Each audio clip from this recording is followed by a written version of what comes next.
आखिरकार यमुनानगर को लगी किसकी नजर। यमुनानगर में प्रदूषण का स्तर बढ़ने से लोगों को परेशानी होने लगी। एयर क्वालिटी इंडेक्स ने रेड सिग्नल दे दिया है। अधिकारी शहर में बढ़ रहे पोल्यूशन को लेकर गिरते पारे का कारण बता रहे। आखिर यमुनानगर की हवा में जहर कैसे घुल रहा, इस रिपोर्ट में समझिए और जानिए। हरियाणा में बदलते मौसम के साथ हवा जहरीली होने लगी है। सूबे के 6 जिलों को रेड जोन घोषित किया गया। इन जिलों की हवा में पोल्यूशन बढ़ रहा है। जिन 6 जिलों को हम जिक्र कर रहे हैं उनमें से यमुनानगर का नाम भी एक है। शहर का एयर क्वालिटी इंडेक्स 370 तक पहुंच गया, जो ये दर्शाता है कि यमुनानगर की हवा दम घोंटू होने लगी। यमुनानगर प्रदूषण कंट्रोल नियंत्रण बोर्ड के अधिकारी ने जिले की बिगड़ती हवा के गिरते मौसम को जिम्मेदार ठहराया। शहर के ऊपर सफेद रंग की धुंधली चादर बिछ गई। दिन ढलते ही सड़कों पर गाड़ी चालक लाइट जलाने पर हो गए मजबूर। लोगों का कहना है कि शहर में बढ़ते प्रदूषण के चलते कई तरह की बीमारियों का खतरा बढ़ गया। आंखों से साफ तौर पर देखने में भी आ रही परेशानी। और हरियाणा में यमुनानगर की बात करें तो प्रदूषण को लेकर हर साल ये चर्चाएं आती रहती है कि लेवल हर साल बढ़ता घटता रहता है। कभी इसके लिए पराली को जिम्मेदार ठहराया जाता है या फिर उस पर कोरी राजनीति होने लगती है। लेकिन प्रदूषण के बढ़ते स्तर को लेकर चिंता तो हर कोई जाहिर कर रहा है, मगर पोल्यूशन कंट्रोल को लेकर कदम कोई नहीं उठाता।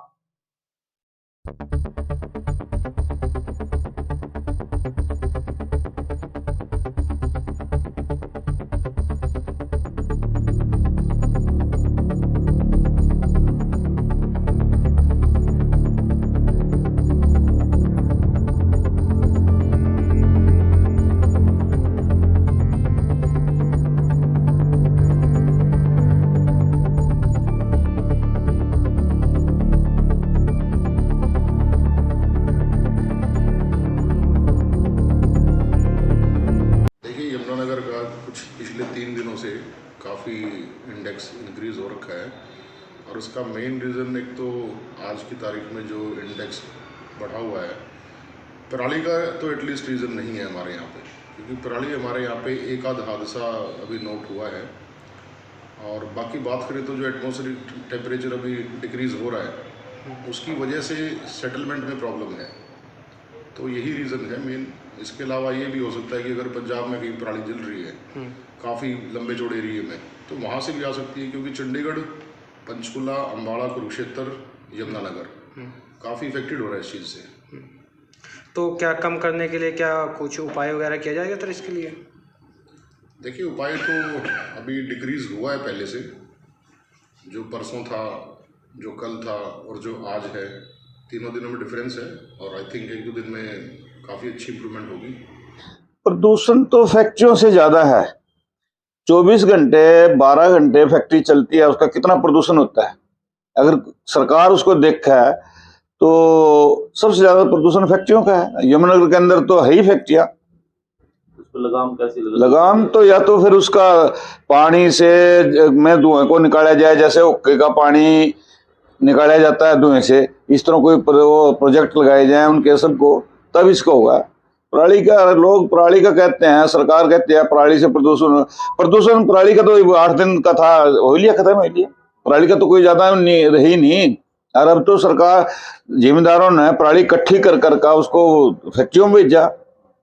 ये तो अब जो पराली थोड़ी बहुत खेत में होती है उसको तैयार करने के लिए तो मशीनरी नहीं हमारे पास कोई, ना सरकार ने कोई उपलब्ध करा रखी। क्योंकि जी यमुनानगर के अंदर इतना पोल्यूशन हो चुका है, क्या कहना है इसके बारे में और क्या कुछ हानि होती है इससे? सबसे बड़ी जिम्मेवारी है हमारे, जो हमारे यमुनानगर के अंदर आज इतनी फैक्ट्री लगी हुई है, चाहे बर्तन मार्केट की है, चाहे वो लकड़ मार्केट की है, चाहे वो कोई भी, सब जो आज एशिया की सबसे जो मान ले बड़ी मंडी ये लकड़ मंडी बनती है। और उन यहाँ पर सबसे ज़्यादा प्लाईवुड इंडस्ट्री की सबसे ज़्यादा प्लाईवुड की फैक्ट्री है। बर्तन मार्केट की यहाँ सबसे बड़ी मार्केट है।